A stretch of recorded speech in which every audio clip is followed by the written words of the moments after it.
Well, it's great to see so many of you here today, and thank you for coming along. Just before I start the presentation, I learnt a very useless fact about vision the other week. I was at a conference in Queenstown and managed to fit in half a day skiing with a colleague. And on the board right beside the chairlift, it said, "Fun facts." And the fact was, do you know why pirates wear earrings? Does anyone know why? No. Well, apparently it improves their vision. I've never heard such rubbish, but... Just ask if this can come back a bit so they can see it. Okay. But today I want to give you a few facts about macular degeneration and just highlight a few things about the condition and treatments and what people experience with it, what sort of things happen with that. I used to go down to the beach and I used to be able to read without glasses at all. I'm short-sighted, but used to be able to read in the sun without glasses. And I noticed that the print was just not as clear as it had been. So I then put on my ordinary glasses for short sight. And within a couple of weeks, I noticed that again, the print was blurry. A couple of months later, I was having lunch with some friends, and they said that a friend of theirs, he was going to an ophthalmologist who was absolutely brilliant, and why didn't I go along to see her? So I started with my first injection in December 2007 and had one then in January, and to be honest, I actually didn't notice any difference in my sight. And then I had the third injection, and I was sitting with my boss and I caught him staring at me, and I said, "Why are you looking at me?" And he said, "Viv, you're actually doing your shorthand without either your magnifying glass or your magic glasses." And it was the first time I began to get a little bit excited. And I had the fourth injection in March, and I knew that I could actually see so much more. But at April, she did the scan again, and I had reached the level on the eye chart where I could once again drive and read the newspaper. Because for everyone, there is hope in some form or another. So that would be a fairly typical example of what it's like for people with macular degeneration. Let's just have a look at what macular degeneration is. Macular degeneration, for those of you who don't know what it is a condition that causes progressive loss of the central vision. It never makes you completely blind. The peripheral vision around the edge is what will always remain. So it's just the central vision that's lost, much like this image here on the screen. I had a patient in recently who said to me, "Oh yes, I do have this problem where I can't see for a couple of hours in the morning," but he said it's all right because it hides the missus for 2 hours in the morning. So macular degeneration is a common eye condition. It's degenerative, it's 3 times as common as dementia and half as common as diabetes. So it's a significant problem for many New Zealanders that are living with this condition. It is the leading cause of visual loss in New Zealand, accounting for almost half of all cases of registrable blindness in New Zealand. There are other causes such as glaucoma, cataract, but these pale into insignificance against macular degeneration. I said the condition is common. It affects 1 in 7 people over the age of 50 years. And by the time we're in our 80s, 1 in 4 people have significant vision loss due to macular degeneration. So it's common.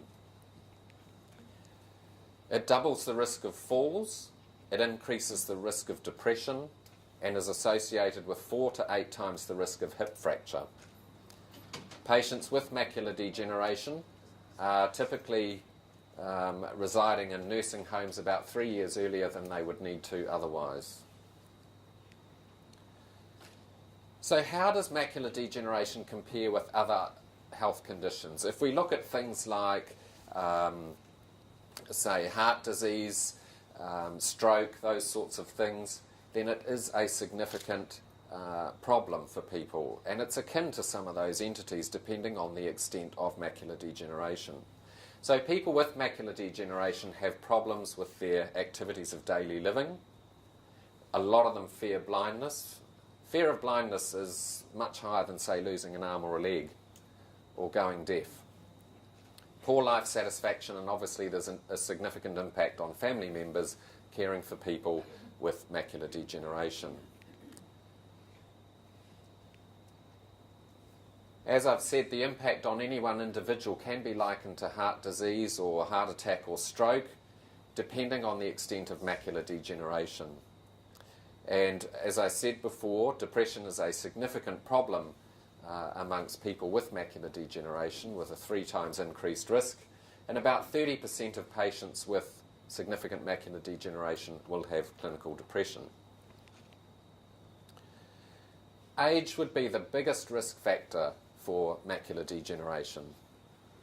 Aside from that, smoking increases the risk about 4 times of developing macular degeneration, and patients who smoke or who ever have smoked tend to develop macular degeneration about 10 years earlier than those who have never smoked.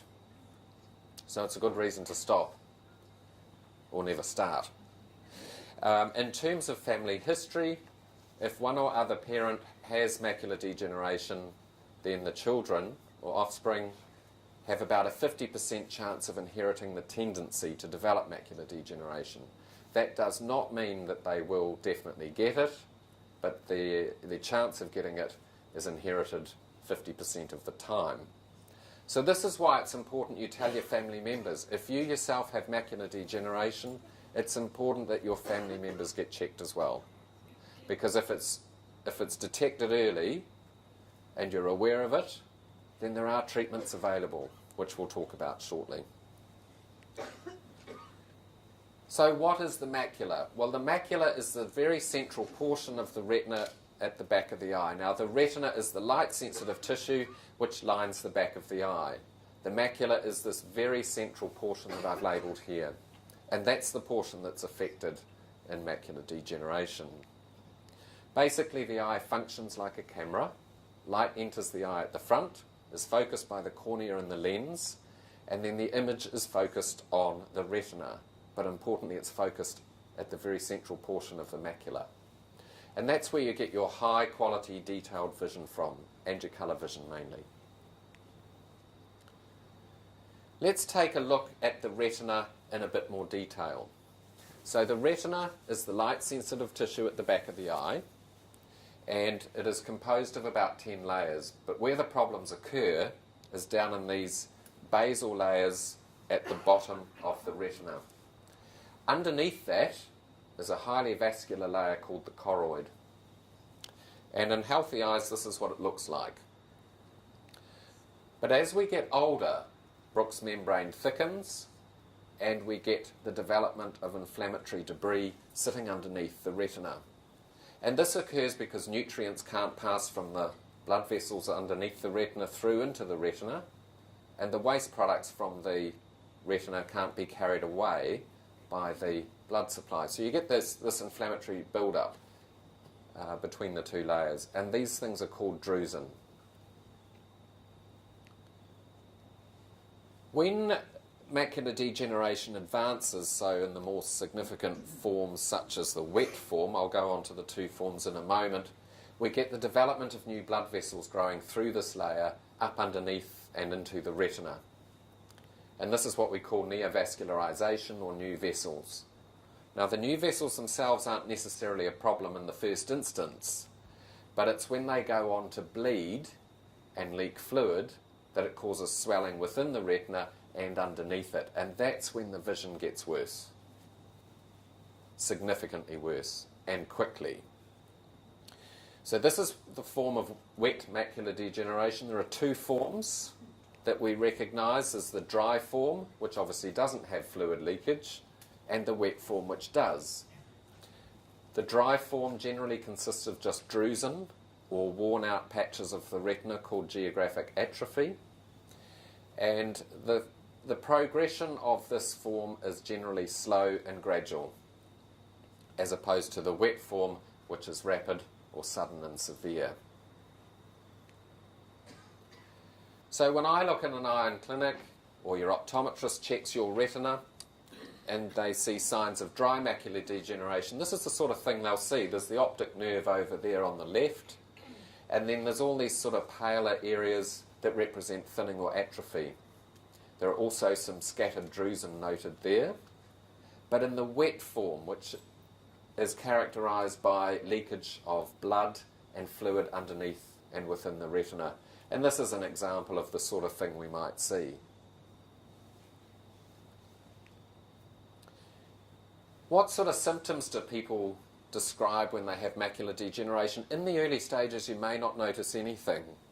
Sometimes people will come in and say that they can see a sort of blackened or greyed out patch in the central portion of their vision for a few hours in the morning, like that chap I described earlier. And as the condition progresses, you may see distortion, such as you can see in the central part of the image there. But as the condition progresses, we can have more significant vision loss. So as you can see, this is a condition that affects the central part of the vision, but doesn't affect the peripheral vision. Patients may complain of blurred vision or a loss of contrast, and that's why it's important to have good lighting and high quality print if you're trying to read. And with wet macular degeneration, there can be patches missing within the vision or distortion. And it's important to recognise these signs and get checked, because there is treatment available if it's detected early, and the outcomes are much, much better. So what should you do? We recommend that you should have a regular eye check. This can be with an ophthalmologist or with your local optometrist, and make sure that the macular or central portion of the retina is checked. This is generally routinely done anyway, but if you're not sure, just ask. And if you have any symptoms suggestive of macular degeneration or reasons why you may not be seeing, then don't put it down to ageing. There's often a lot that can be done, and things can be sorted out to improve your vision. In your packs today is an Amsler grid, and the grid that's shown on the left side is the normal appearance of those grids. So if you have one in your pack, you can actually test your vision at home by holding that grid out at about 35 centimetres from an eye, testing one eye at a time, so you close the other eye. You look at the central dot in the middle, and all the vertical lines should be straight and all the horizontal lines should be straight as well. And if there are parts missing or there's distortion of that grid, as you can see on the right-hand side, then it's time to see your optometrist or ophthalmologist urgently, because that may well be a sign of macular degeneration.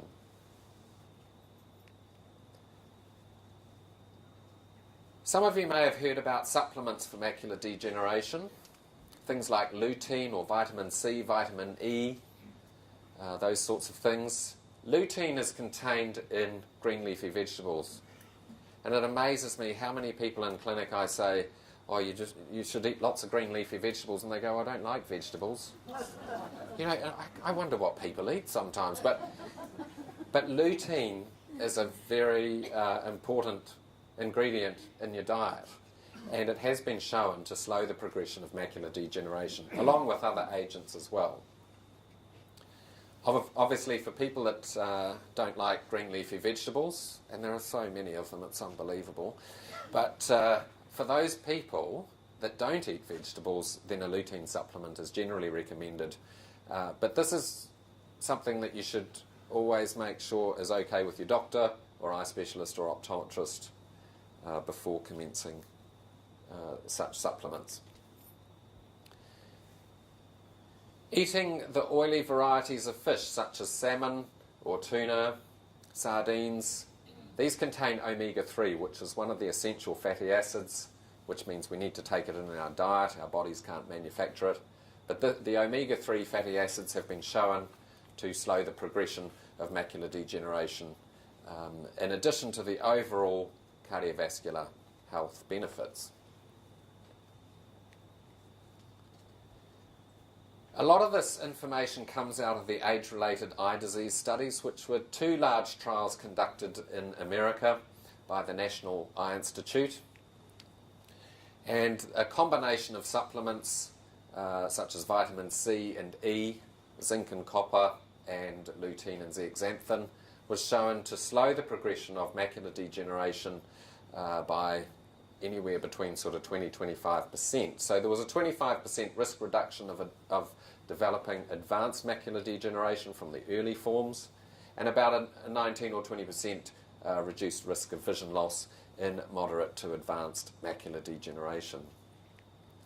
So there were 2 trials undertaken over a good number of years with thousands of subjects, and this is the formula. So that looks at vitamin C, vitamin E, zinc, copper, lutein and zeaxanthin, and this information is in your pack. It's interesting to note that there's a lot of supplements out there on the market today, and a lot of them reported to be of use for eye health don't contain the correct ingredients. So if you're considering taking a supplement for eye health, particularly for macular degeneration, then what you want to do is compare the ingredients on the bottle with the formula to make sure you're taking the right thing. I get a lot of people that spend anywhere between $60, $80, $100 a month on supplements, and they're not the right ones. Basically all they're doing is peeing it down the toilet. You know, you want to be on the right thing, so it's important you check the formula and check the ingredients. So the recommendations are that an ARED supplement is recommended for moderate and advanced macular degeneration, particularly if you don't like green leafy vegetables. Lutein is particularly important if you're over the age of 50 years, have a positive family history of macular degeneration, and like I said, if you don't eat green leafy vegetables, then a supplement is a good idea. If we don't treat macular degeneration, then there is a significant risk of blindness. And the whole idea of getting prompt treatment is about knowing about the condition in the first place. So a Galaxy poll was undertaken by Macular Degeneration New Zealand, and it showed that 72% of people had heard of macular degeneration, but only about 60% know that it affects the eye. I don't know what other part of the body they thought it affected, but there you go. So there's clearly work to do, and that's a reason for these seminars, to raise public awareness of the condition, because the sooner it's detected, treated, the better the vision. 75% of people will be blind or lose that central portion of their vision with wet macular degeneration after 3 years if they're not treated. And 50% of that vision loss occurs within the first 3 months. And we know that if you delay treatment, then it will cost you your vision. So the visual potential is best when the problem occurs and you're seen straight away and treated straight away. If you wait 3 months, then you're going to lose 1 line of potential visual gain. If you wait a year, there's 3 lines of vision loss that we cannot get back. And at 2 years, 4 lines of vision loss. That could be the difference between keeping your driver license and losing it. So we've talked about treatments for dry macular degeneration, but wet macular degeneration is the critical critical form where we need to see you urgently and make a prompt diagnosis and start treatment straight away. The treatment of wet macular degeneration does involve the ghastly thought of injecting something into the eyeball. How many of you have had injections for macular degeneration? So there's a good number here today. Is it really that torturous and gruesome? No. Most people tolerate it very well. The thought of it is quite frankly disgusting, but you know, it's a great treatment for a condition that 10 or 15 years ago we had no treatment for. And so vision can be saved, stabilised or improved. So wet macular degeneration, as we know, causes blood vessels to grow underneath the retina.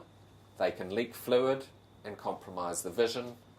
We fortunately have 3 different agents that we can inject into the eye these days.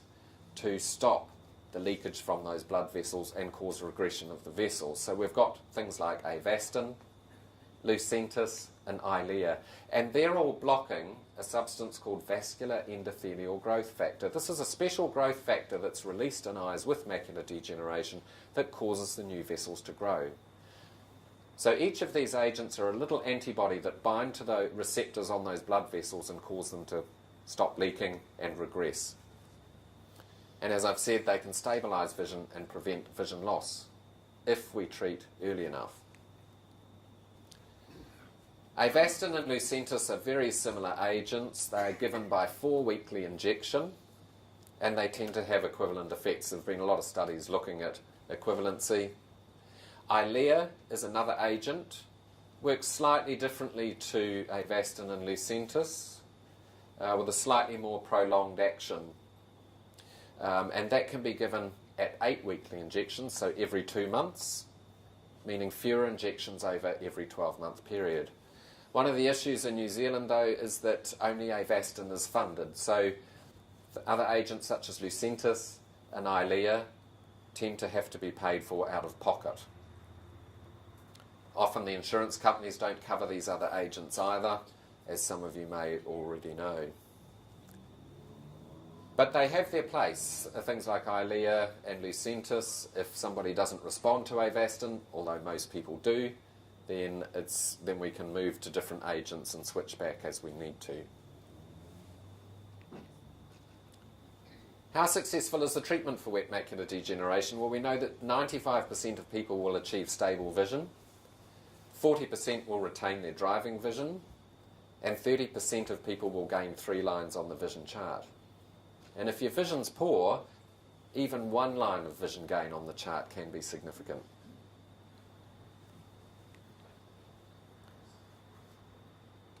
Akin to that is that there are significantly less cases of registrable blindness in New Zealand due to macular degeneration. And if we look at that top line, the red line on the graph here, we can see that since the introduction of Avastin, the number of cases of registrable blindness due to macular degeneration has nearly halved. And these results have been seen internationally. 50% less registrations for blindness in Denmark, 59% in Scotland, 50-odd% in Israel as well. Now, what happens when we can't treat it and get sufficient vision back? Well, it's not all doom and gloom. It's just that you have to go down a different pathway to managing with what vision you have. And this is where an assessment with your optometrist for low vision aids or with the Blind Foundation can be very important. So things like lighting, appropriate lighting, good magnification, high contrast targets. These are things that can all facilitate you managing with reduced vision.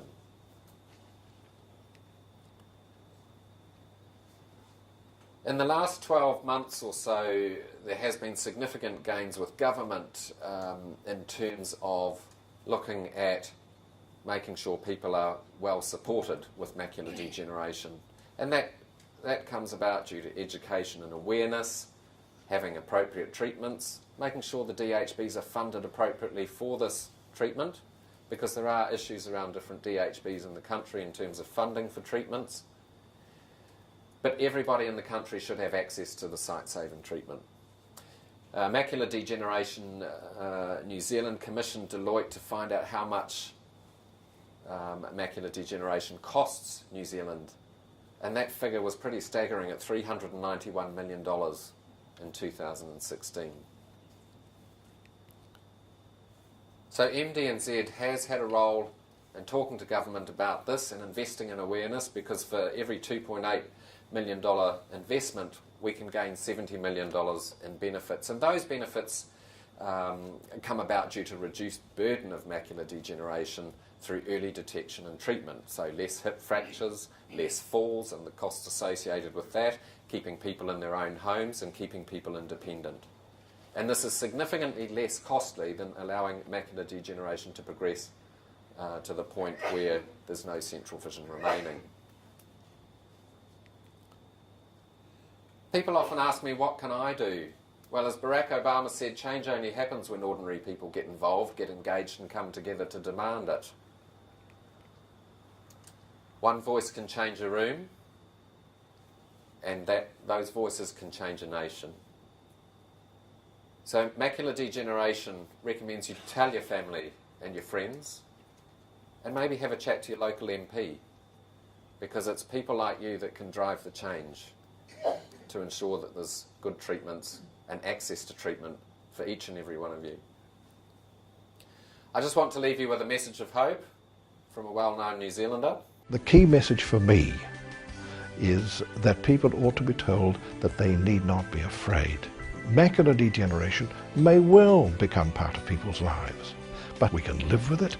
Don't be frightened. You have to talk to professionals to have a proper diagnosis. You go to your optician, you go to your ophthalmologist, but there are persons who will help you professionally, and they will help you to live with this particular condition. Don't be afraid. You can live with it. Thank you.